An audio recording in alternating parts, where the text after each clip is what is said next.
जोहार सभी को। क्या आप जानते हैं भगवान परशुराम द्वारा कर्ण को काटने वाले कीट की मुक्ति की कथा? आश्रम में जब कर्ण भगवान परशुराम जी से धनुर्विद्या ग्रहण करने आया था, तब कर्ण के बाहुबल, प्रेम, इंद्रिय संयम तथा गुरु सेवा से भृगु श्रेष्ठ परशुराम जी बहुत संतुष्ट हुए थे। तदनंतर तपस्वी परशुराम ने तपस्या में लगे हुए कर्ण को शांत भाव से प्रयोग और उपसंहार विधि सहित संपूर्ण ब्रह्मास्त्र की विधिपूर्वक शिक्षा दी। ब्रह्मास्त्र का ज्ञान प्राप्त करके कर्ण परशुराम जी के आश्रम में प्रसन्नता पूर्वक रहने लगा। तत्पश्चात एक समय बुद्धिमान परशुराम जी कर्ण के साथ अपने आश्रम के निकट ही घूम रहे थे। उपवास करने के कारण उनका शरीर दुर्बल हो गया था। कर्ण के ऊपर उनका पूरा विश्वास होने के कारण उसके प्रति सौहार्द हो गया था।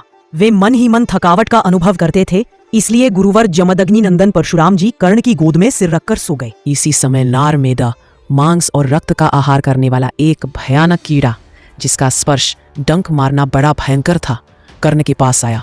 उस रक्त पीने वाले कीड़े ने कर्ण की जांघ के पास पहुंचकर उसे छेद दिया, परंतु गुरुजी के जागने के भय से कर्ण न तो उसे फेंक सका और न मार ही सका। वह कीड़ा उससे बारंबार हंसता रहा, तो भी सूर्यपुत्र कर्ण ने कहीं गुरुजी जाग न उठे, इस आशंका से उसकी उपेक्षा कर दी। यद्यपि कर्ण को असह्य वेदना हो रही थी, तो भी वह धैर्यपूर्वक उसे सहन करके कंपित और व्यथित न होता हुआ परशुराम जी को गोद में लिए रहा। जब उसका रक्त परशुराम जी के शरीर में लग गया, तब वे तेजस्वी भार्गव जाग भयभीत होकर इस प्रकार बोले, अरे तू यह क्या कर रहा है? भय छोड़कर मुझे इस विषय में ठीक ठीक बता।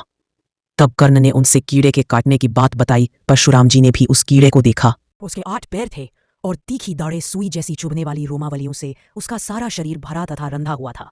वह अलर्क नाम से प्रसिद्ध कीड़ा था। परशुराम जी की दृष्टि पड़ते ही उसी रक्त से भीगे हुए उस कीड़े ने प्राण त्याग दिए। वह एक अद्भुत सी बात हुई। तदनंतर आकाश में सब तरह के रूप धारण करने में समर्थ एक विकराल राक्षस दिखाई दिया। उसकी ग्रीवा लाल थी और शरीर का रंग काला था। वह बादलों पर आरूढ़ था।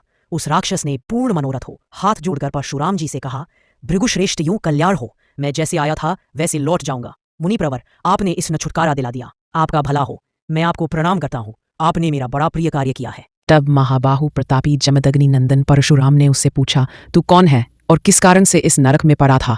बतलाओ। उसने उत्तर दिया, तात, प्राचीन काल के सत्ययुग की बात है।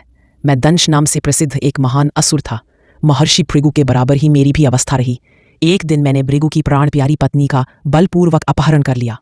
इससे महर्षि ने शाप दे दिया और मैं कीड़ा होकर इस पृथ्वी पर गिर पड़ा। आपके पूर्व पितामह भृगु जी ने शाप देते समय कुपित होकर मुझसे इस प्रकार कहा, ओ पापी, तू मूत्र और लार आदि खाने वाला कीड़ा होकर नरक में पड़ेगा। तब मैंने उनसे कहा, ब्राह्मण, इस शाप का अंत भी होना चाहिए। यह सुनकर भृगु जी बोले, भृगुवंशी परशुराम से इस शाप का अंत होगा। वही मैं इस गति को प्राप्त हुआ था। साधो, आपका समागम होने से मेरा इस पाप योनि से उद्धार हो गया। परशुराम जी से ऐसा कहकर वह महान असुर उन्हें प्रणाम